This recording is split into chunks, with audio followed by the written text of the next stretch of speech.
देखें, बात सीधी सी है कि एक मुतनाज़ा बंदा जो JIT का सरबराह बना दिया गया, आप उससे अंदाज़ा करें कि कैसी वो JIT होगी, वो कैसा इंसाफ होगा कि जो बंदा मुतनाज़ा है उसको हेड बना दिया। और मैं ये समझता हूँ कि ये छोटा वाक़या नहीं है, एक बड़ा वाक़या है जो वज़ीराबाद में पेश आया। तमाम पाकिस्तान के इंटेलिजेंस अदारों पे उंगलियां उठ रही हैं, तो इसलिए इसकी साफ तहकीकात होनी चाहिए। तमाम इंटेलिजेंस अदारों को शामिल करके इसको बेनकाब उस चीज़ को करना चाहिए कि एक गोली कितने बच्चे देती है। एक गोली का पता चले कि 2 महीने के बाद किसी की शलवार से 4 गोलियां निकल रही हैं, किसी की जेब से 10 गोलियां निकल रही हैं। ये कौम को पता चलना चाहिए कि ऐसी गोलियां इजाद हो गई हैं, ये सिर्फ पाकिस्तान में है कि एक गोली इतने बच्चे दे देती है, ये पता चलना चाहिए।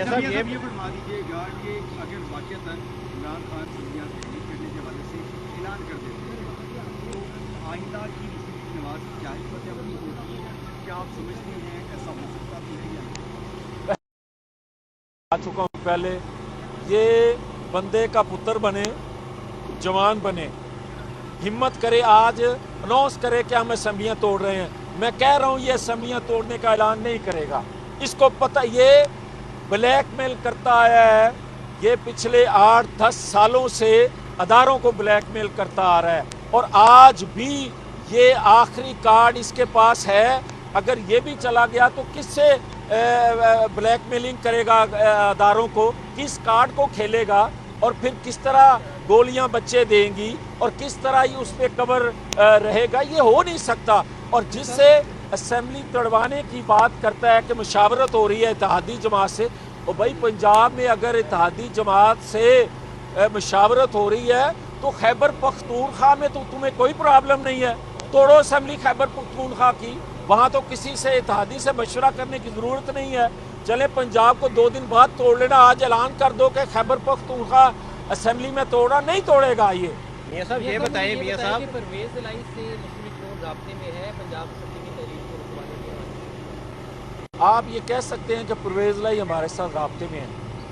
मियां साहब किस तरह के राब्ते में हैं आप लोगों ने? कोई ऑफर दी हुई है कि सिर्फ राब्ते में है, कोई ऑफर भी है आपके पास? चौधरी परवेज़ इलाही रहने दें और सबके इल्म में है किस तरह वो राब्ते रखते हैं, वो राब्ते में है। जब मियां साहब अगर असेंबलियाँ फ़र्ज कर दी तहरीर हो भी जाती हैं और जिस तरह से महंगाई इससे, तो ऐसे में आप लोग मतलब इलेक्शन में किस तरह से जाएंगे? आप मुझे ये बताएं कि 18वीं तरमीम के बाद सूबों के पास क्या इख्तियार होता है? कोई जवाबदेह है कि इन सूबों में महंगाई क्यों है? कोई जवाबदेह है कि इन सूबों में गवर्नेंस की हालत क्या है? कोई जवाबदेह है कि इन सूबों में करप्शन कितनी आम हो गई? कोई जवाबदेह है कि क्राइम कितना बढ़ गया? कोई जवाबदेह है कि रोज़गार क्यों नहीं मिल रहा? कोई जवाबदेह है कि किसान रुल रहा है? कोई जवाबदेह है कि स्टूडेंट के साथ क्या हो रहा है? कोई जवाबदेह है अस्पतालों की हालत क्या है? कोई जवाब तो दे ना। सूबे 18वीं तरमीम के बाद कितने बाख्तियार हैं? देखें, नवाज शरीफ वापस जनवरी में आ रहे हैं और मैंने कहा था पिछले दिसंबर, जनवरी 2022 में 24 मैं जनवरी इसके बाद ही आती है, दिसंबर के बाद, और नवाज शरीफ आ रहे हैं और रुकावटें खड़ी करने वाले पिछले दिसंबर में भी, और उस वक्त का प्राइम मिनिस्टर चीखो पुकार कर रहा था और सहूलतकारों से मदद मांग रहा था कि किसी तौर पर नवाज शरीफ को पाकिस्तान ना आने दिया जाए।